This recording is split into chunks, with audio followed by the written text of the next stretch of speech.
My dear students, आप सभी का बेसब्री का इंतजार हुआ खत्म। आप लोग बहुत ही देर से आप लोग वेट कर रहे थे कि सर प्लीज BHIC 131 का आप मोस्ट इम्पोर्टेंट जो क्वेश्चन बताए हैं उनका आंसर लाइए सर, प्लीज जल्दी लाइए। आप लोग बहुत सारे कमेंट किए, आप लोगों ने इंस्टा में, व्हाट्सएप में मैसेज किया आप लोगों ने, एंड यूट्यूब में बहुत सारे वीडियोस में आपने कमेंट किया सर प्लीज BHIC 131 का मुझे चाहिए क्वेश्चन आंसर। बहुत ही ज्यादा वेट किए, इसके लिए बहुत बहुत शुक्रिया। आप लोगों के कहने पे मैं आप लोगों के लिए आज रेडी करके लेके आ गया हूँ। बहुत ही अच्छा, अपने एकदम सीधा साधा लैंग्वेज में, है ना, बिल्कुल आसान लैंग्वेज में लेके आया हूँ, अपने तरीके से, अपने तरह से सोच के, है ना, बहुत अच्छा से मैं आप लोगों के लिए बनाया हूँ BHIC 131, है ना। अगर आप क्या कर लेते हैं, पूरा PDF को सही से समझते हैं, मैं पूरा वीडियो को सही से वॉच करते हैं, तो आपको कोई भी डाउट नहीं रहेगा। तो ये आप देख सकते हैं, ये क्वेश्चन है। अगर आपको हम पर विश्वास नहीं हो रहा है, देखिए मैंने पिछले बार BSKG 178 का जो क्वेश्चन, इंपोर्टेंट क्वेश्चन बताया था, जिनका आंसर मैंने करवाया था, 2-3 वीडियो मैंने बनाया था, तो वहीं से बहुत सारे क्वेश्चन पूछे गए थे। अगर आपको बिलीव नहीं हो रहा, अगर आप न्यू हो, आप मेरे चैनल में न्यू आए हो, तो सबसे पहले आपको मैं वो वीडियो दिखाना चाहता हूँ, है ना। चलिए, सो स्टूडेंट्स आप यहाँ पर देख सकते हैं, मैंने ये वीडियो डाला था BSKG 178 का, जिसमें बहुत अच्छा व्यूज भी आया था। 9 डेज के अंदर 26 के व्यूज आया था। ओके, तो ये वीडियो की वजह से बहुत सारे स्टूडेंट्स ने बहुत ही अच्छे एग्जाम दिया, एंड एग्जाम देने के बाद उन्होंने इतना सारा, मतलब स्टूडेंट्स ने मुझे कमेंट किया ना, मैसेज किया, सर आपके बताए गए एग्जाम की वजह से मेरा एग्जाम अच्छा गया है। तो आप लोग देख सकते हैं, ये PDF में आप लोग देख सकते हैं। थैंक यू सर, आपने जो PDF दिया था उसमें काफी क्वेश्चन आए, बहुत सारे क्वेश्चन, बहुत सारे। देखिए ना, पूछिए, देखिए आप यहाँ खुद चेक कीजिए, है ना, पूरा आप स्क्रॉल में कर रहा हूँ, खुद चेक कीजिए। मैं झूठ बोल रहा हूँ क्या, बताइए? मैं झूठ बोल रहा हूँ? यूट्यूब में भी मैसेज किए, हर जगह बहुत सारे बच्चे ने मैसेज किया, व्हाट्सएप में, इंस्टा में, बहुत सारे स्टूडेंट्स ने मैसेज किया। आप चेक कीजिए खुद से, है ना, आप स्क्रॉल कीजिए, बहुत सारे मैसेज किए स्टूडेंट्स ने। तो ये आप लोग देख लीजिए, अगर अच्छा एग्जाम नहीं जाता तो करते, है ना। तो आप लोग कमेंट, अभी भी यूट्यूब में कमेंट होगा, आप लोग चेक करेंगे तो BSKG 178 में, ओके, इंस्टा में। सो ये सब वही स्टूडेंट्स है जिन्होंने अच्छा से पढ़ कर एग्जाम दिया था। तो मैं आप लोगों को यही कहना चाहता हूँ स्टूडेंट्स, आप लोग को बिलीव करना है, आप लोगों को बिलीव करना है, सही से पूरा वीडियो वॉच करना है। सबसे पहले मैं यही सजेस्ट करता हूँ कि आप पूरा वीडियो को वॉच कीजिए, है ना। और जब पूरा वीडियो वॉच कर लेंगे, सही से समझ लेंगे, फिर आप PDF लीजिए, क्योंकि मैं PDF जो आपको दे रहा हूँ स्टूडेंट्स, वो बिल्कुल फ्री PDF दे रहा हूँ। ओके, फ्री में आपको PDF प्रोवाइड कर रहा हूँ, आपको कोई भी पैसे देने की जरूरत नहीं है। तो PDF आपको टेलीग्राम में मिलता है, बट मैं आपसे यही कह रहा हूँ, सजेस्ट यही करूंगा, आपसे यही निवेदन करता हूँ कि आप पूरा वीडियो को पहले समझिए। मैं जो क्वेश्चन आंसर समझा रहा हूँ, क्योंकि समझा हुआ रहेगा ना, आपको याद करने की जरूरत नहीं पड़ेगी, बड़े से बड़े आंसर आराम से आप लिख पाओगे। समझ में आ रहा है? बड़े से बड़े आंसर लिख पाओगे। तो इसीलिए थोड़ा सब्र रखकर पूरा समझ लीजिए, फिर आप PDF में क्या कीजिए, देखना स्टार्ट कीजिए। PDF को एक बार खाली एक झलक देखना है, एग्जाम देना है, बस हो गया। PDF आपको टेलीग्राम में मिलेगा। अब लास्ट में बताऊंगा मैं कैसे PDF मिलेगा। भैया बच्चे सबको पता भी होंगे, मेरे कुछ कुछ, है ना, जो एग्जाम दिए हैं ना, उसे पता भी होंगे कैसे PDF मिलता है। सो ये देखिए, ये आपका कोड है BHIC 131, जो कि आपका टाइटल है भारत का इतिहास प्राचीनतम काल से लगभग 300 CE तक, है ना। ये मैंने खुद से बनाया है, बहुत अच्छा लगेगा आपको, है ना। बहुत अच्छा से लिखा है मैंने, इंपोर्टेंट क्वेश्चन आंसर, है ना, अच्छे अपने राइटिंग में, है ना। Most important question and answer है। तो चलिए स्टूडेंट्स, हम लोग क्लास को स्टार्ट करते हैं। चैनल में न्यू तो चैनल को जरूर सब्सक्राइब कीजिए, बेल आइकन को दबा लीजिए, क्योंकि जब तक आपका एग्जाम नहीं हो जाता तब तक मैं आप लोगों के साथ हूँ, है ना। इसलिए चैनल को जरूर सब्सक्राइब कीजिए। चलिए, स्टार्ट करने से पहले आप लोग मेरे साथ बोलिए जय माँ सरस्वती, है ना। आप लोग कमेंट में भी बोलिए जय माँ सरस्वती, है ना। माँ सरस्वती का नाम लेंगे, आपका एग्जाम अच्छा आ जाएगा, आशीर्वाद रहेगा माँ सरस्वती का। ओके, तो बोलो जय माँ सरस्वती, कमेंट में आप लोग बोल दो जय माँ सरस्वती। ओके, चलिए, आपका पहला ये प्रश्न है। आपको देखो, मैंने इतना अच्छा लैंग्वेज में, खुद का लैंग्वेज में बनाया कि आप एक बार रीड करोगे ना, समझने में, मतलब समझ में आएगा, समझाने की भी जरूरत नहीं पड़ेगा। सो ऐसे मैंने आप लोगों को बताया, लेकिन आपको आज पूरा समझना है, सुनना है, क्योंकि सुनने से आपको ज्यादा याद होगा। समझा गया? तो पहला क्वेश्चन यही था कि मध्य पाषाण संस्कृतियों के औजार, जीवन निर्वाह, पैटर्न तथा सामाजिक संगठन पर चर्चा कीजिए। ये आपका क्वेश्चन है। आपने क्वेश्चन देखा, आप आंसर देखिए इसको कैसे देना है। तो देखिए, आंसर को मैंने ऐसे लिखा कि समझ में आने लगेगा। मैं पढ़ रहा हूँ केवल, आपको समझ में आएगा। देखो ना, मध्य पाषाण काल की शुरुआत, अपनी भाषा में लिखा हूँ, तो सोचिए कि मैंने कैसे लिखा होगा। तो मध्य पाषाण काल की शुरुआत आज से 10,000 साल पहले हुई थी। कब तक, कब से? आज से 10,000 साल पहले हुई थी। मध्य पाषाण काल की जो संस्कृति है ना, संस्कृति को मध्य पाषाण युग भी कहा जाता है। और यह काल पूरा पाषाण काल और नव पाषाण काल के बीच का संक्रमण कालीन है। ठीक है, क्या है? संक्रमण कालीन काल है, संक्रमण कालीन काल है ना। काल था तो इसे भी काल था भी बोल सकते हैं, काल है भी बोल सकते हैं, क्योंकि ये अभी तो इतिहास में दर्ज है ना। एंड देखिए स्टूडेंट्स, ये आप स्टडी पढ़ रहे हैं, क्या पढ़ रहे हैं? हिस्ट्री पढ़ रहे हैं, इतिहास पढ़ रहे हैं, तो आप इतिहास में घुस जाइए, है ना। आप वहां चले जाइए 10,000 पहले कैसा समय था, कैसा मौसम था, कैसे लोग रहते थे। आप अपना माइंड को ना पास्ट में लेके जाइए। आप प्रेजेंट को छोड़िए, अभी प्रेजेंट को भूलिए, पास्ट में जाइए। और पास्ट में जाने के बाद इसको समझने का कोशिश कीजिए। अगर पास्ट में आप चले गए हैं, अभी जाइए पास्ट में जाइए, अभी जाइए, अभी से 10,000 पहले पे चलाइए। सोचिए कि वहां हम आप टपके हुए 10,000 पहले टपके हुए, सोच लो। इस उस काल में पहुंच गए आप, पूरा पाषाण काल में पहुंच गए हो, मध्य पाषाण काल में पहुंच गए हो। अभी एक क्वेश्चन मध्य पाषाण का है ना, आप अपने आप को मध्य पाषाण काल में पहुंचा दो, ये पास्ट में पहुंचा दो। उसके बाद आप क्वेश्चन को ध्यान से समझो, आंसर को ध्यान से पढ़ो, समझ में आ गया? मजा आएगा, समझ में आने लगेगा, ऐसे समझा जाता है। चलिए आगे है आपका स्टूडेंट्स। इस समय आप इमेजिन वही करो कि आप पूरा यानी कि उसी काल में हो ना, इतिहास में हो, आप उसी जगह घुसे हुए हो। ठीक है, आप इमेजिन करो और यहाँ पे मैं जो बोल रहा हूँ उसे सुनो और उसे फीलिंग के साथ समझने की कोशिश करो। चलिए, इस समय मानव जीवन में शिकार, मछली पकड़ने और भोजन इकट्ठा करके खाना, है ना, खाना ये जीवन कार्य था, है ना। तो ये उस समय क्या था कि मानव जीवन शिकार करते थे, मछली पकड़ते थे और भोजन इकट्ठा करके खाते थे उस समय मध्य पाषाण काल में। तो उस समय में लोग पत्थरों का औजार बनाकर शिकार भी किया करते थे, पत्थरों का औजार बनाकर शिकार भी किया करते थे, जिसे क्या कहा जाता था? माइक्रोलिथ, है ना, इसे माइक्रोलिथ भी कहा जाता था।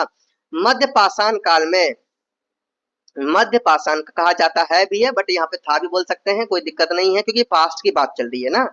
मध्य पाषाण काल में भी लोग पूर्व संघर्ष करते करते पशु पालना और कृषि कार्य को भी करना सीख चुके थे। ठीक है, मध्य पाषाण काल के प्रमुख औजार जो की बात करें तो प्रमुख औजार में सबसे पहला नाम आता है माइक्रोलिथ का, है ना, जो पत्थरों से बने औजार थे। ब्लेड, स्क्रेपर, है ना। फोर्थ नंबर में आपका है ब्यूरिंस एंड फिफ्थ नंबर में क्या है भैया आपका? ये औजार का नाम है हड्डियों और सींगों से बने औजार। तो ये आपका औजार था। आगे जो है कि मध्य पाषाण काल के सामाजिक संगठन में मनुष्य छोटे समतावादी समूह में रहते थे और जो शिकार और संग्रह पर निर्भर होते थे, है ना। आगे देखो क्या है, मध्य पाषाण काल के सामाजिक संगठन की अगर बात किया जाए तो छोटे समतावादी समूह में रहते थे। कैसे? सामाजिक संगठन की बात क्वेश्चन में पूछा भी गया है, तो छोटे समतावादी समूह में रहते थे, शिकार और संग्रह करते थे, है ना। संग्रह मतलब इकट्ठा करना। एंड पालतू जानवर को पालते थे, है ना, श्रम करते थे और कला का विकास हुआ था, ऐसा सामाजिक संगठन था। एंड समझ में आ गया स्टूडेंट्स? ये क्वेश्चन आपका यहाँ पर क्लियर हो जाता है। अब क्वेश्चन नंबर 2 है स्टूडेंट्स, क्या है?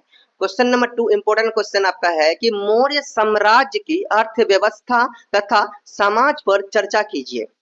सो आंसर है मौर्य साम्राज्य की अर्थव्यवस्था कृषि, विविध शिल्प और बड़ी मात्रा में व्यापार प्रणाली पर आधारित थी। समझ में आ गया? मौर्य काल, मौर्य साम्राज्य, ये सब याद रखिए। मौर्य साम्राज्य मतलब ये मौर्य का नाम सुनते ही दिमाग में आ जाना चाहिए चंद्रगुप्त मौर्य। भैया मौर्य का नाम से क्या आना चाहिए दिमाग में? चंद्रगुप्त मौर्य, क्योंकि मौर्य साम्राज्य की जो स्थापना किया था वो चंद्रगुप्त मौर्य ने किया था। समझ में आ गया? आगे देखो, पढ़ो, ध्यान से सुनो। मौर्य साम्राज्य की अर्थव्यवस्था कृषि, विविध शिल्प और बड़ी मात्रा में व्यापार प्रणाली पर क्या थी? आधारित थी। समझ में आ रहा है? बड़ी मात्रा में व्यापार प्रणाली पर आधारित थी। कृषि कार्य को की चर्चा अगर करें तो ये कृषि कार्य की चर्चा पूरे विश्व में होती थी। किसकी? मौर्य काल की। एंड मौर्य साम्राज्य में समाज विभिन्न जातियों और वर्ग में विभाजित था, जिसमें ब्राह्मण, क्षत्रिय, वैश्य और शूद्र शामिल थे। मौर्य साम्राज्य का शासन शक्ति बहुत ही मजबूत था। मौर्य शासकों ने एक मजबूत केंद्रीकृत प्रशासन स्थापित किया और कला, वास्तुकला और साहित्य में विकास को प्रोत्साहित किया। मौर्य साम्राज्य की अर्थव्यवस्था की बात करें तो वो था पहला कृषि, है ना, कृषि, उद्योग, राजस्व प्रणाली, व्यापार और सही ग्रंथ। देखिए मैंने ये जो पॉइंट दे रहा है, मैंने जो ये पॉइंट आपको दिया है, इस पॉइंट से आप चाहेंगे बहुत सारे लाइन बना सकते हैं। तो ये आपका पॉइंट है, तो इस पॉइंट को लिख के इसके बारे में लिख सकते हैं, कृषि के बारे में, राजस्व प्रणाली को लिख के इसके बारे में लिख सकते हैं। तो देखिए इमेजिन करके लिख सकते हैं, बहुत सारा अपने मन में सोच सोच के लिख सकते हैं। समझ में आ रहा है? क्योंकि एग्जाम में आपको अपने शब्दों में आंसर देने के लिए करा, ना कि उनके शब्दों में। समझ, खुद के मन से आपको आंसर देना है, आपको सही नंबर मिलेगा एक तरीके से लिखेंगे। तो मौर्य साम्राज्य में समाज की बात करें तो वो समाज वो की जाति व्यवस्था में बटे थे ना, जाति व्यवस्था थी समाज में, साम्राज्य सामाजिक वर्ग थे, कला और वास्तुकला थी, और साहित्य थे, है ना। साहित्य में क्या आ जाते हैं, पठन पाठन, है ना, विद्या से रिलेटेड चीजें। फिफ्थ में धर्म। तो ये आपका सामाजिक क्या है भैया, सामाजिक मौर्य साम्राज्य के समाज के कार्य है। ठीक, समझ में आ गया, ऐसे होते थे समाज में कार्य। तो अगला क्या है भैया, हड़प्पा सभ्यता के पतन के क्या कारण थे। हड़प्पा सभ्यता के पतन के कारण थे क्या, ये क्वेश्चन आपका है। देखो ये जितने भी मैंने आप लोगों के लिए क्वेश्चन लिया है, सभी क्वेश्चन मोस्ट इम्पोर्टेंट क्वेश्चन है, पूछे गए क्वेश्चन है, पूछे जाएंगे क्वेश्चन। सो आपको डरने की जरूरत नहीं है। क्वेश्चन नंबर आपका 3 है स्टूडेंट्स, हड़प्पा सभ्यता के पतन के क्या कारण थे। आखिर क्या कारण था जो हड़प्पा सभ्यता का पतन हो गया, इनका अंत हो गया, क्या कारण था, तो इन्हीं कारण को बताते हैं। चलिए, तो यहाँ पे मैंने लिखा है कि हम लोगों ने जैसे पुस्तक में पढ़ा है, कि अपने भाषा में लिखा है स्टूडेंट्स, अपने भाषा में लिखा है, तो आपको समझ में बहुत अच्छा लगेगा, समझ में, है ना, बहुत अच्छा समझ में आएगा। हम लोगों ने जैसे, यहाँ मैं आंसर बोल रहा हूँ, सुनने की कोशिश कीजिए, है ना। हम लोगों ने जैसे पुस्तक में पढ़ा है कि हड़प्पा सभ्यता के पतन के कई कारण थे, जिनमें से कहे जाते हैं कि उस समय जब हड़प्पा सभ्यता बहुत ही आकर्षक और सांस्कृतिक रूप से खिल उठा था, पूरी दुनिया के सामने, तो उनकी ये खूबसूरती नजारा सबके सामने में पूरी, जब वो खिल चुका था तो पूरी दुनिया के सामने, तो उनकी खूबसूरती का नजारा सबके आंखों में चुभने लगी, है ना। जैसे वो खिल उठा, जब हड़प्पा सभ्यता का बहुत ज्यादा विकास हो गया, फूलने लगे जब ये सभ्यता, तो सबकी आंखों में चुभने लगा। हड़प्पा सभ्यता के पतन के पीछे इंसान और प्रकृति दोनों का हाथ है। किसका हाथ है, इंसान का भी हाथ और प्रकृति का भी हाथ है, दोनों का हाथ है। तो चलिए अब हम लोग कारण को समझते हैं। देखिए इनके पतन का जो कारण है, हड़प्पा सभ्यता के पतन का जो कारण है, पहला है जलवायु परिवर्तन। जब जलवायु में परिवर्तन हुआ था, तभी ये से जानने को ऐसे हुआ, जब जलवायु में परिवर्तन हुआ था तो इनका अंत हो गया था। तो देखिए जलवायु परिवर्तन क्या है, यह बाढ़ और नदियों के बारे में अगर जानना है, आक्रमण और बहुत सारे ऐसा है जो आपको समझ नहीं आएगा कहीं कहीं, तो वो आपको देखिए छोटा छोटा चीज है भैया, गूगल में भी सर्च करके समझ सकते हो, है ना। जलवायु परिवर्तन क्या है, बाढ़ बाढ़ और नदियां, ये तो जान भी करते हो। जो जो आपको नहीं जानते, क्योंकि देखिए ज्यादा करूंगा ना वीडियो बहुत ज्यादा लंबा हो जाएगा। आप लोग जानते भी होंगे वैसे, जलवायु परिवर्तन इतने बड़े तो हो ही गए, इतने आप लोग बड़े क्लास में हैं, आप लोग जानते होंगे। सो बता दूंगा, ये कहते हैं आप लोग समझ लीजिएगा। वैसे ये पॉइंट दिया, इस पॉइंट के जरिए आप बड़े से बड़े लाइन लिख सकते हैं। इस पॉइंट के जरिए, ये पॉइंट है आपका, इस पॉइंट के जरिए एक हिंट मैं आपको दे रहा हूँ। तो हड़प्पा सभ्यता के जो पतन का कारण है, वो कारण स्टूडेंट क्या है, जलवायु परिवर्तन के कारण पतन हुआ था। बाढ़ और नदियों के कारण, जब बाढ़ बहुत सुनते हैं, बाढ़ आने लगी या नदियां विस्तृत व्यापक होने लगा, ठीक है। तो या पानी का सूख गया, नदियों का जब सूख गया, बाढ़ आ गया, और नदियों जब सूख गया या नदियां बड़ा होने लगा, तो इस वजह से भी क्या होने लगा, पतन हुआ। आदि मानव का आक्रमण होना, और ये भी कहा गया कि आदि मानव ने आक्रमण कर दिया था, है ना, वहां पे सिंधु घाटी के पास, मतलब इसी सभ्यता में, हड़प्पा सभ्यता में इन्होंने आक्रमण कर दिया था, जिसकी वजह से ये सभ्यता का अंत हो गया, है ना। ऐसे भी है। और बार बार यहाँ पे प्रकृति का ये बहुत बड़ा ये होने लगा, प्रकृति का आक्रमण होने लगा। कैसे कि बार बार प्राकृतिक आपदाएं आ रहे थे, बाढ़ का आना, कभी भूकंप आना, कभी कुछ आना, ऐसे हुआ करते थे, जिसके वजह से ये हड़प्पा सभ्यता का पतन हो गया।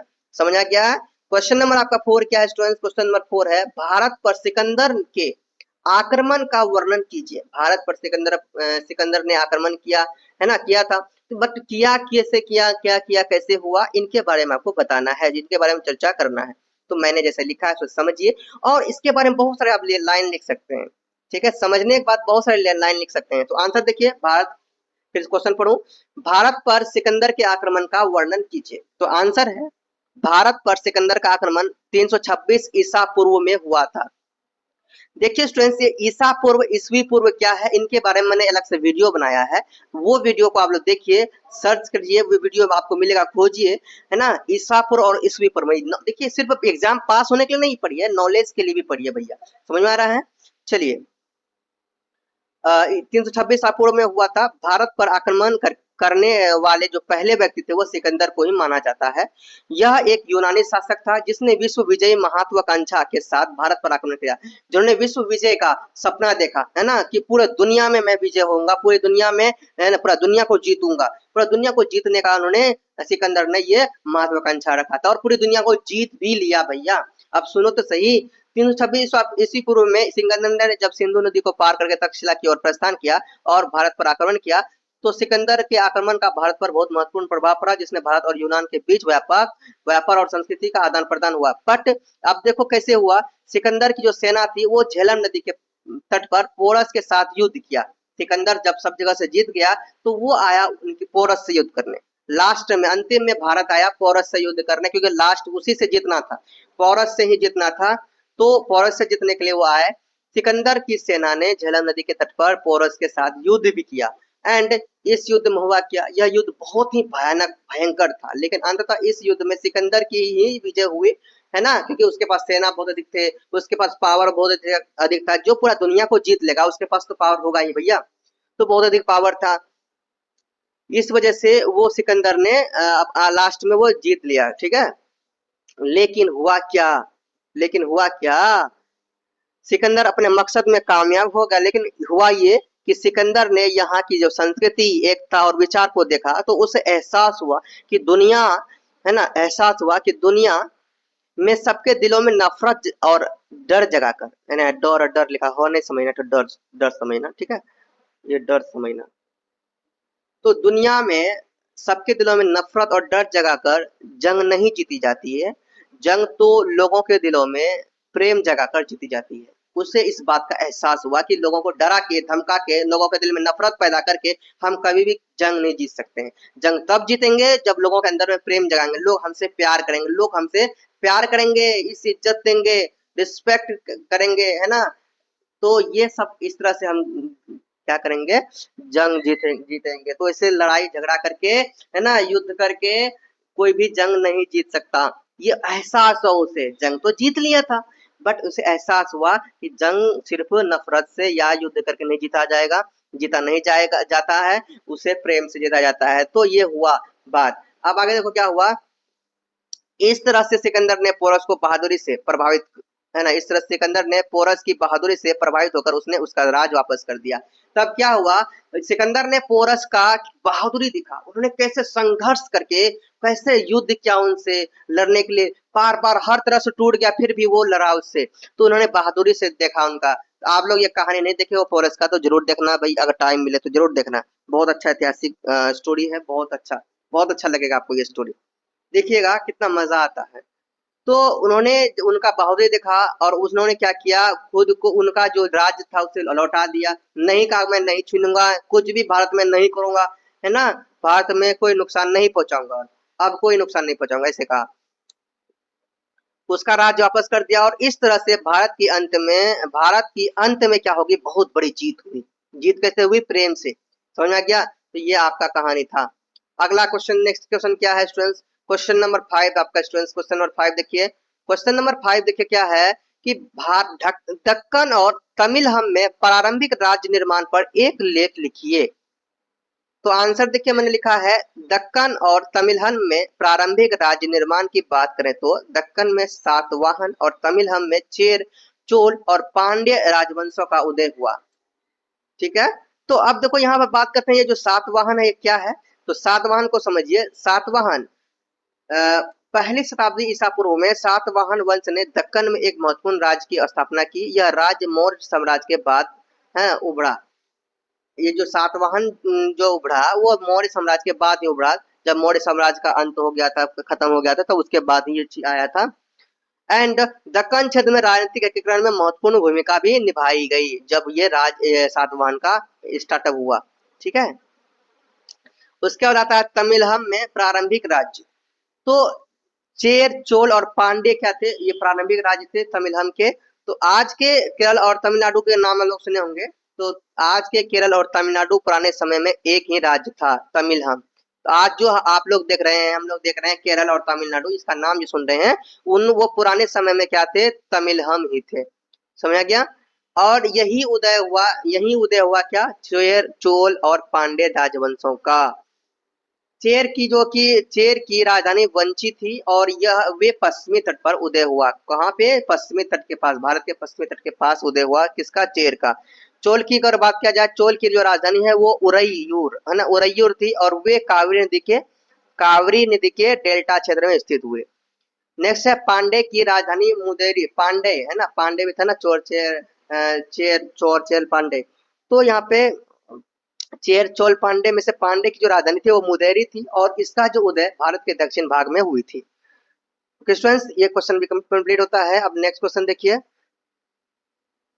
नेक्स्ट क्वेश्चन आपका 6 नंबर है स्टूडेंट्स। नवपाषाण संस्कृति क्या है, कश्मीर घाटी और दक्षिण भारत के संदर्भ में चर्चा कीजिए कि नवपाषाण संस्कृति क्या है। तो ये सब क्वेश्चन एग्जाम में देखने को मिलेंगे आपको। आंसर देखिए, आंसर स्टूडेंट्स, नवपाषाण संस्कृति को नवपाषाण के युग के नाम से भी जाना जाता है। यह युग मानव इतिहास का एक महत्वपूर्ण काल था, जो पत्थर के बने औजारों के उपयोग, कृषि की शुरुआत, मानव बस्तियां और वन्य बस्तियों को बसाना सीखा था। इसी काल में लोग आदि मानव की राक्षस वाली सभ्यता को छोड़कर, इसी काल में लोग क्या कहते थे, आदि मानव से जो मानव बने थे, आदि मानव की जो राक्षस वाली जो सभ्यता थी उन्हें छोड़कर इंसानी रूपों का क्या किया था, धारण किया था, शुरू कर दिया था। कश्मीर घाटी और दक्षिण भारत में नवपाषाण संस्कृति के विशिष्ट पहलू थे, जिनमें से प्रत्येक क्षेत्र की अपनी अनूठी विशेषताएं थी। मानव ने नवपाषाण संस्कृति के इस युग में केवल शिकार और संग्रह पर ही निर्भर नहीं था, बल्कि पौधों की खेती करना भी सीख गया था, जानवरों को पालना भी सीख गया था, है ना। और जिससे एक अधिक स्थिर जीवन शैली का उदय हुआ, जिससे वो अच्छा से आराम से एक घर बना के रहने लगे, है ना। जिस तरह से आज के समय में लोग घर में रहते हैं ना, उस समय में भी उन्होंने घर पे एकदम एक जगह स्थिर होकर रहना प्रारंभ कर दिया। ठीक है। क्वेश्चन नंबर 7 है उत्तर वैदिक काल। यहाँ उत्तर वैदिक काल के बारे में बात चल रही है। यहाँ लिखा हुआ उत्तर वैदिक राज व्यवस्था, बट ये उत्तर वैदिक काल के बारे में चर्चा होगी। तो उत्तर वैदिक राज व्यवस्था और समाज की मुख्य विशेषताओं का वर्णन कीजिए। कहाँ की, उत्तर वैदिक के काल के अनुसार बात कर रहे हैं। आंसर देखिए है, आंसर समझिए। उत्तर वैदिक काल में राजतंत्रीय राजनीतिक व्यवस्था का गठन हुआ। राजतंत्रीय राजनीतिक संगठन की सबसे बड़ी इकाई को जनपद या राष्ट्र के नाम से जाना जाता था। राजा आमतौर पर क्षत्रिय होता था, सेना रखता था और उसे दैवीय चरित्र के समान माना जाता था। उत्तर वैदिक काल की राज व्यवस्था की बात करें तो इनकी जो राज व्यवस्था में राजतंत्र था, है ना। ये आप पॉइंट को बड़ा भी बना सकते हैं, क्योंकि इसके बारे में जब लिखेंगे, इसके बारे में जो लिखेंगे अपने मन से सोच सोच के लिख दीजिएगा ना, पॉइंट बड़ा हो जाएगा। राजतंत्र थे यहाँ पे, राजतंत्र थे, राजा की शक्ति थी उस समय में उनकी व्यवस्था में। सभा और समिति का गठन हुआ था, सभा और समिति था। ये पॉइंट आप लोग लिख सकते हैं, इनके बारे में आप बना सकते हैं। एंड ब्राह्मणों का प्रभाव, सामाजिक विभाजन हुआ। के 6 नंबर में गोत्र व्यवस्था थी, महिलाओं की स्थिति, महिलाओं को सम्मान मिलता था, जनपद, है ना। 9 नंबर में कुरु, पंचाल और काशी भी यहीं पे इसका उदय हुआ, यहाँ पे समझ लो। एंड नए राज्यों का उदय हुआ यहीं पे, तो कुरु, पांचाल और काशी भी इन्हीं में से है। अब देखो नेक्स्ट है, उत्तर वैदिक काल में सामाजिक की निम्नलिखित विशेषताएं भी थी। वर्ण व्यवस्था की व्यवस्था थी, गोत्र व्यवस्था, पितृसत्तात्मक परिवार, है ना। ये एक पॉइंट है, इस पॉइंट को आप बड़ा बना सकते हो, ठीक है। एग्जाम में बड़े मार्क्स से लाने, जैसे बड़े क्वेश्चन को लिखने के लिए इस पॉइंट के मदद से आप लिख सकते हैं। इतना तो आप लोग समझदार होंगे कि इस पॉइंट को बड़ा बना सकते हैं। विवाह एंड आर्थिक गतिविधियां थी, शहरीकरण की शुरुआत हुई थी। तो ये आपका आंसर हो गया स्टूडेंट्स। नेक्स्ट क्वेश्चन है आपका 8 नंबर, क्वेश्चन नंबर 8।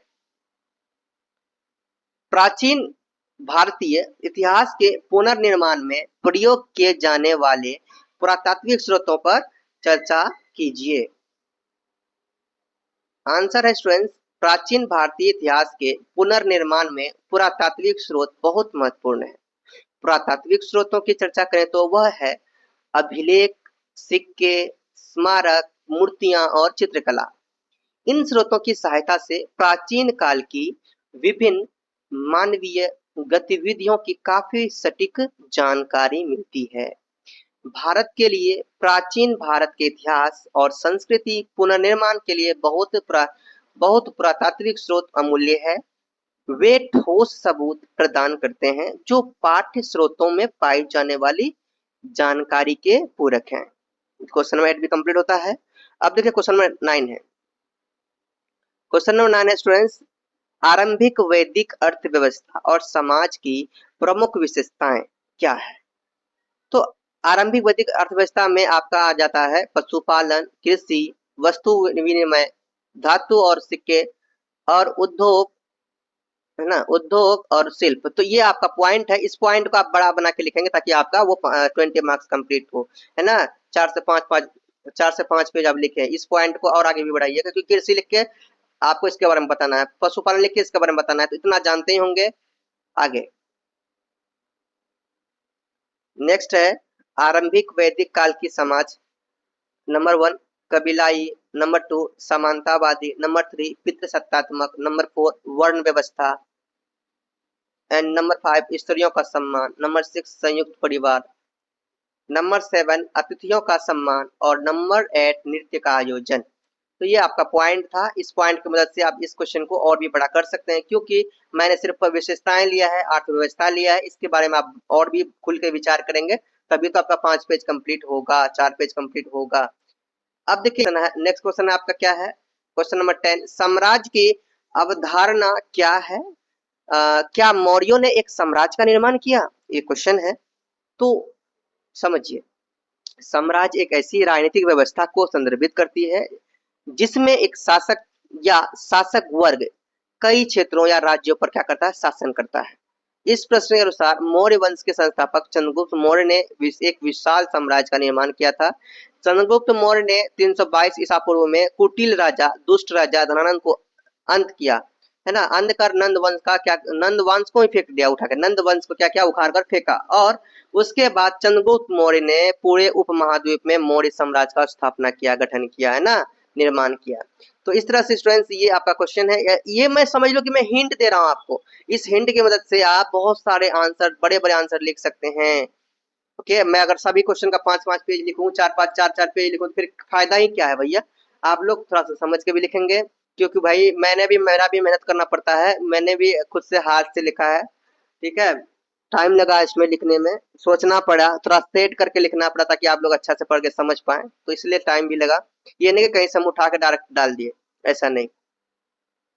अब टिप्पणी में जो क्वेश्चन ऐसे पूछे जाते हैं जैसे मध्य पाषाणी संस्कृति के बारे में बताओ, तो आंसर है आपका मध्य पाषाणीय संस्कृति का उदय पुरा पाषाण काल और नव पाषाण काल के बीच में हुई थी, जिसे संक्रमण कालीन युग भी कहा जाता है। और इस संस्कृति को मेसोलिथिक भी कहा जाता है। यह लगभग 10,000 ईस्वी पूर्व से 8,000 ईस्वी पूर्व तक चला। इस दौरान मानव जीवन में छोटे पत्थरों के औजारों का उपयोग, शिकार और मछली पकड़ने जैसी गतिविधियां, पशुपालन की शुरुआत होने लगी।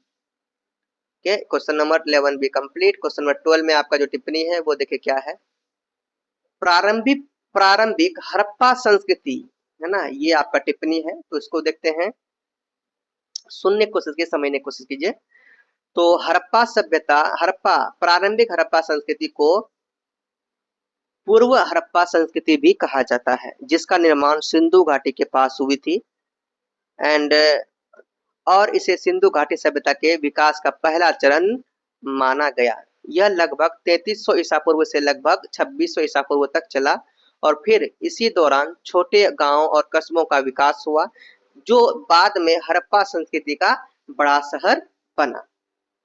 तो ये मैंने आपको शॉर्ट में बताया, इनके बारे में आपको सिर्फ हिंट दिया। इनके बारे में आप बहुत सारा लिख सकते हैं क्योंकि 2 पेज आपको लिखना होगा ये जब आपका टिप्पणी आएगा तो। क्वेश्चन नंबर 13 आपका स्टूडेंट्स, लौह तकनीकी और उसके प्रभाव। लौह तकनीक का मानव इतिहास और समाजों पर गहरा प्रभाव पड़ा। इसने कृषि, युद्ध और उद्योग सामाजिक संरचनाओं को बदल दिया, जिससे अधिक उन्नत सभ्यताओं का विकास हुआ। तो लौह तकनीक समझते हैं, जब लोहा वहां आया तो ये लोहा के कारण बहुत सारा काम होने लगा, कृषि कार्य होने लगा, है ना, बहुत सारा औजार बना, जिसके वजह से ये क्या कर दिया, उस समय की जो संस्कृति है, उस समय के जो समाज है, उसकी समाज को पूरी तरह से, समाज की संरचना को ही बदल दिया। उससे बहुत ज्यादा विकास हुआ। और लौह तकनीक के प्रभाव में अगर बात किया जाए, प्रभाव क्या पड़े, कृषि में सुधार, शहरीकरण, युद्ध में क्रांति के लिए लौह तकनीकों का उपयोग करने लगा, है ना। सामाजिक परिवर्तन हुए, आर्थिक विकास हुआ लौह तकनीक से। एंड उद्योग भी बनना स्टार्ट हुआ। तो स्टूडेंट्स आप ये देखिए कि ये आपका पॉइंट है, इस पॉइंट की मदद से आप बड़ा से बड़ा पॉइंट बना सकते हैं। तो ये आपका पॉइंट है, इसे आप लोग बड़ा खींच लीजिएगा आराम से, ठीक है। चलिए ये हो गया आपका क्वेश्चन नंबर 14। देखिए, प्रारंभिक वैदिक धर्म क्या है, प्रारंभिक वैदिक धर्म। चलिए सुनिए इसको भी। प्रारंभिक वैदिक धर्म की शुरुआत होता है ऋग्वेदी काल से, जिसे ऋग्वेदीय काल का धर्म भी कहा जाता है। इस काल का आरंभ 1500 ईस्वी पूर्व में हुआ था। एंड यह काल 1000 से ईस्वी पूर्व तक चला। 1000 ईस्वी पूर्व तक चला, मतलब 1500 से स्टार्ट हुआ था और 1000 ईस्वी पूर्व तक ये चला। इस धर्म में लोग प्राकृतिक शक्तियों की पूजा करते थे। कौन शक्तियों की, प्राकृतिक शक्तियों की, जैसे कि आकाश, चंद्रमा, सूर्य आदि ये प्राकृतिक शक्ति है, इनका प्रयोग करते थे।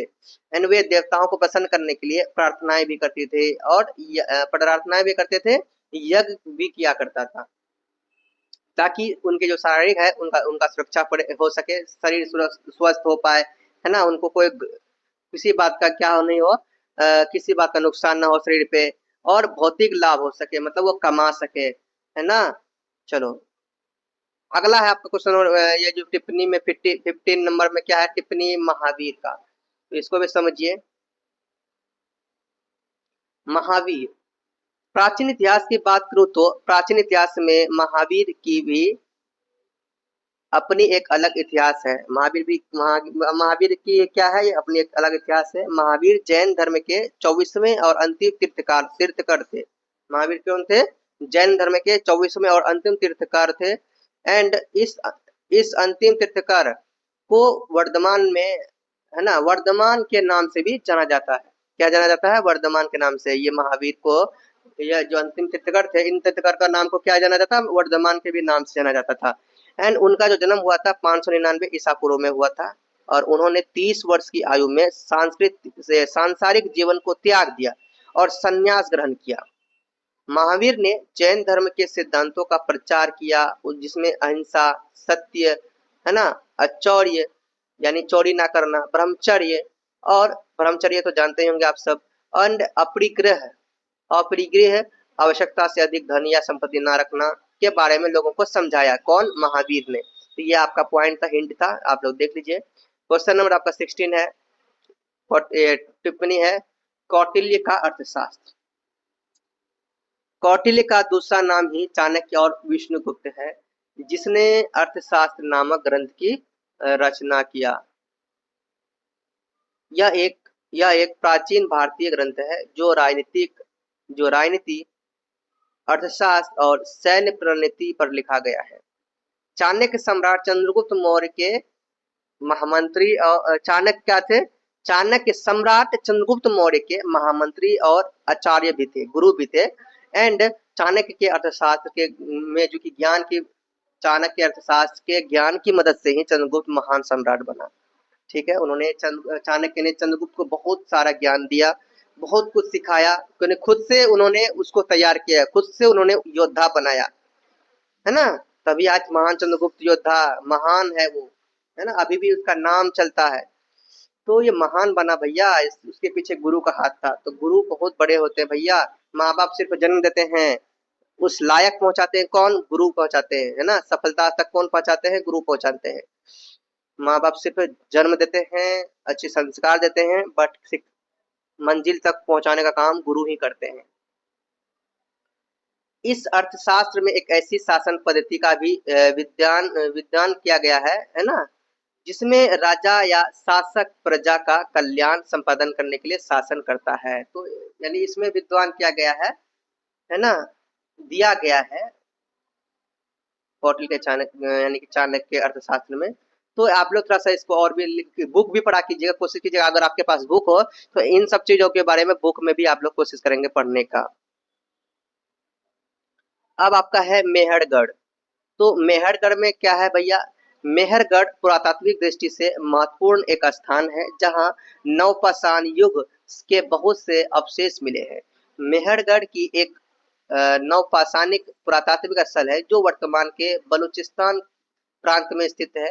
यह स्थल लगभग 700 ईसा पूर्व से 3300 ईसा पूर्व तक बसा हुआ था और इसे सिंधु घाटी सभ्यता का पूर्ववर्ती भी माना जाता है। मेहरगढ़ में कृषि, पशुपालन और शुरुआती धातु विज्ञान के साक्ष्य मिले हैं जो इस क्षेत्र के इतिहास में महत्वपूर्ण स्थान रखता है। हो गया ये भी क्वेश्चन। अब लास्ट क्वेश्चन स्टूडेंट्स आपका क्या है? लास्ट क्वेश्चन है आपका क्वेश्चन नंबर 18, मोहनजोदड़ो का विशाल स्नानागार। तो इसमें से मैंने क्वेश्चन में 3 कुछ अलग क्वेश्चन लिख दिया था, थोड़ा सा आप लोग सही कीजिएगा। मोहनजोदड़ो का विशाल स्नानागार होगा, मैंने ये लिखना चाहा था बट थोड़ा सा मिस्टेक हुआ होगा, आप लोग चेक कीजिएगा। चलिए इसको पढ़ते हैं। मोहनजोदड़ो का विशाल स्नानागार सिंधु घाटी सभ्यता का एक महत्वपूर्ण संरचना है। यह मोहनजोदड़ो के शहर के दुर्ग क्षेत्र में स्थित है। ऐसा कहा जाता है कि विशाल स्नानागार का उपयोग धार्मिक कार्य, फिर औपचारिक स्नान के लिए किया जाता था, या फिर किसी के लिए किया जाता था, क्या धार्मिक कार्य के लिए किया जाता था या फिर औपचारिक काम के लिए कार्य के लिए किया जाता था। विशाल स्नानागार की जो कुछ विशेषताएं थी, आयाम की बात किया जाए उनकी तो 11.88 मीटर लंबा था, 7.01 मीटर चौड़ा था और 2.43 मीटर गहरा था। निर्माण की बात करें तो पक्की ईंटों से बनाया गया था। सीढ़ियां जो की बात करें सीढ़ियां की, तो सीढ़ियां स्नानागार में उतरने के लिए उत्तर और दक्षिण दिशा में दिया गया था। निकास की बात किया जाए तो वहां पे पानी है ना, निकास की बात किया जाए तो पानी को बाहर निकालने के लिए अलग से व्यवस्था किया गया था निकासी का। समझ में आ गया? तो इस तरह से स्टूडेंट ये आपका यहाँ पे खत्म हो जाता है। मैंने जितने भी क्वेश्चन आप लोगों को करवाया था उन सभी क्वेश्चन का आंसर मैंने यहाँ तक कंप्लीट कर दिया। बहुत ही कम समय में आप लोगों को करवाया है ना, क्योंकि एग्जाम को देख के टाइम मैंने सोचा वेस्ट ना करूं। बहुत ही कम समय में आप लोगों को पूरा वीडियो कंप्लीट कर दिया। आप लोग देख सकते हैं, आप लोग खुद से पढ़िए। ऑल द बेस्ट है ना, एग्जाम दीजिए, बहुत अच्छा एग्जाम जाएगा। देखिए स्टूडेंट्स, मैं आप लोगों को जाने से पहले मैं एक बात बता देना चाहता हूँ। इसका पीडीएफ आपको लेना चाहते हैं, आप पीडीएफ लेना चाहते हैं ना, पीडीएफ लेने के लिए आप क्या कीजिए, टेलीग्राम चैनल ज्वाइन कीजिए। डिस्क्रिप्शन में आपको लिंक दिया रहेगा, टेलीग्राम आप लोग ज्वाइन कीजिए। डिस्क्रिप्शन में लिंक मिलेगा तो क्या करोगे, टेलीग्राम ज्वाइन करोगे। अब देखो टेलीग्राम मेरे, देखो सबका अपना अपना सिस्टम है भैया, मेरा यही सिस्टम है। जो स्टूडेंट्स मुझसे जुड़े रहते हैं मैं उनका बहुत सपोर्ट करता हूँ, तो आप लोग मुझसे जुड़े रहिए। इसका मैंने जो भी पासपोर्ट अपलोड किया, मतलब जो भी पासपोर्ट को मैंने अटैच किया है टेलीग्राम में डाला है, उन सभी पीडीएफ को, जो भी पीडीएफ को डाला है उन सभी पीडीएफ में मैंने पासवर्ड लगाया है। जो भी पासवर्ड लगाया है वो पासवर्ड के लिए आपको आना होगा इंस्टा में। कहाँ आना होगा? इंस्टा में आना होगा। इंस्टा में आपको मैसेज करना होगा। अगर आप चाहते हैं कि हमारा एग्जाम का जो पीडीएफ मिले, अच्छा से अच्छा तैयारी करें, तो आपको मुझसे जुड़ना होगा, है ना। इंस्टा में मैसेज कीजिए, सर मुझे पासवर्ड चाहिए। पासवर्ड आपको मिलेगा, प्रेम से आप लोग बोलेंगे, रिस्पेक्ट। कुछ कुछ स्टूडेंट्स क्या करते हैं, जाके जबरदस्ती करते हैं, सब कुछ पीडीएफ तो मुझे यही दो वो दो। प्रेम से बोलिए भैया, प्रेम सर पढ़ाते हैं, प्रेम से बोलिए, रिस्पेक्ट से बोलिए। क्योंकि पढ़े लिखे हो, अगर आपके पास अनुशासन ही नहीं रहेगा, अनुशासन ही नहीं है, तो फिर पढ़े लिखे होने का क्या फायदा। तो इस रिस्पेक्ट से मांगिए ना कि सर प्लीज चाहिए मुझे, है ना। इस तरह से मैं आप लोगों को रिस्पेक्ट से, है ना, प्यार से, प्रेम से पढ़ाता हूँ। उसी तरह से आपको प्रेम से इंस्टा में आपको मांगना है, मुझसे क्या मांगना है, पीडीएफ का पासवर्ड मांगना है। मेरे सभी पीडीएफ में पासवर्ड लगे हैं, ये भी पीडीएफ में पासवर्ड लगा हुआ होगा। आप लोगों को आना है, वहां पे आपको मिल जाएगा। ओके चलिए, तो इस तरह से वीडियो को यहीं पे मैं रखता हूँ। देखिए और एक स्टूडेंट्स ने मुझे सर मैसेज किया था टेलीग्राम में कि सर प्लीज मुझे ये टॉपिक करवा दो। तो देखिए मैंने आपका वो टॉपिक करवाया। इसमें बहुत सारे क्वेश्चन आपके जो टॉपिक से मिलते हैं, बट मैं आप लोगों को स्टूडेंट्स के साथ भी शेयर कर देना चाहता हूँ। स्टूडेंट्स मैं ये कहता हूँ, अगर आप लोगों के पास बुक है तो उन टॉपिक को एक बार ना कोशिश कीजिए समझने का, क्योंकि मैंने बहुत सारे इसमें क्वेश्चन समझाया है। टॉपिक को एक बार समझने की कोशिश मैं आपको दिखा रहा हूँ। स्टूडेंट्स देखिए यहाँ पे, देखिए स्टूडेंट्स, इसने अभिषेक नाम का एक लड़का था, स्टूडेंट था, तो उन्होंने कमेंट मैंने मैसेज किया इस पे टेलीग्राम में कि सर 4 साल के क्वेश्चन पेपर में देखा है, इन्हीं में से सब कुछ आया है, कृपया इसकी तैयारी करवा दो आप। तो मैं आप सभी स्टूडेंट्स से कहना चाहता हूँ यूट्यूब के कि प्लीज आप लोग इन जितने भी ये जो टॉपिक है, इन टॉपिक को आप लोग देख लीजिए। साहित्यिक स्रोत क्या है, पुरातात्विक स्रोत क्या है, एंड ये जो भी टॉपिक आपका यहाँ पर लिखा हुआ है, ये सभी टॉपिक को अपने बुक से भी एक बार कोशिश कीजिए करने का। मैं कोशिश करूंगा, है ना, टाइम मिलेगा, मैं जैसे ही टाइम मिलेगा मैं कोशिश करूंगा ये टॉपिक को अलग से करवाने की, ठीक है। मैं कोशिश करूंगा एक बार और एक वीडियो में लेके आऊं, क्योंकि ये टॉपिक और भी कवर करना है। मैं कोशिश करूंगा कि इनका एक और वीडियो लेके आऊं, ठीक है। आप लोगों के लिए PHIC 131 का और एक बार वीडियो लेके आऊं। ये जो टॉपिक आपका लिखा हुआ इन टॉपिक को अलग से और भी कवर करूं, जो टॉपिक छूट गया है मैं कवर करूं, क्योंकि ये जितने भी टॉपिक है आप लोग लास्ट में देख रहे हैं, आप लोग देख लीजिए। इन टॉपिक को आप लोग कवर करना चाहिए आप लोगों को। आप लोग बुक में आपको मिलेंगे, बुक से कीजिए कवर, है ना, कवर कीजिए बुक से, है ना, समझिए बुक से, बहुत जरूरी है आपको समझना। और चलिए मिलते हैं नेक्स्ट वीडियो में। और टेलीग्राम से आप लोग जल्दी से ज्वाइन कर लीजिए। देखिए आपको मैं टेलीग्राम में दिखा देता हूँ। देखिए ये मेरा चैनल है, देखिए, है ना, द प्रेम सर का। तो टेलीग्राम में बहुत सारे पीडीएफ है यहाँ पे। तो किसी भी पीडीएफ को आप लोग क्या करेंगे, किसी पीडीएफ को अगर आप ओपन करने की कोशिश करेंगे, मान लो कि आप ये पीडीएफ है, इसे हम ओपन करने की कोशिश करते हैं, ठीक है। तो ये ओपन कर रहे हैं, ठीक है, ओपन करने की कोशिश कर रहे हैं, देख लो क्या आया, पासवर्ड मांगा। तो इसी तरह से हर पीडीएफ में मेरा पासवर्ड लगा हुआ है। तो इनमें से जो पासवर्ड जो आपको मैं दूंगा, वो पासवर्ड दूंगा कहाँ से, टेली इंस्टा में आपको मैं पासवर्ड, क्योंकि मैं हर किसी के पास शेयर नहीं करूंगा। क्यों नहीं करूंगा, क्योंकि मेरे जो स्टूडेंट्स हैं वो अलग से हैं। मेरे स्टूडेंट्स, मैं चाहता हूँ कि मेरे स्टूडेंट जो है मुझे पता चले कि मेरा कौन कौन स्टूडेंट है, कौन कौन मेरे चैनल से पढ़ रहे हैं, मुझे पता चले, मुझसे जुड़े रहे, तभी मैं उनका क्या करूँ, सपोर्ट करूँ, है ना। जब भाई मैं इतना मेहनत कर रहा हूँ तो उन्हें भी फर्ज बनता है ना सपोर्ट करने का। तो इस तरह से ये सिस्टम है। तो आप लोग पीडीएफ जाके, अभी ये पीडीएफ यहाँ पे नहीं डाला हुआ, टेली चैनल में डाला हुआ नहीं है ना, तो ये डल जाएगा। अभी वीडियो अपलोड होते हैं यूट्यूब में, ये डल जाएगा यहाँ पे पीडीएफ, और आप लोगों को यहाँ से डाउनलोड करना है। और पीडीएफ के पासवर्ड के लिए आपको आ जाना है इंस्टा में। ओके, इंस्टा में हम मेरे साथ जुड़ना है, फॉलो करना है। ओके, चलिए मिलते हैं नेक्स्ट वीडियो में। तब तक के लिए बाय। जैसे लोग प्रेम से रहो, प्रेम से पढ़ो, प्रेम से बोलो। Yeah.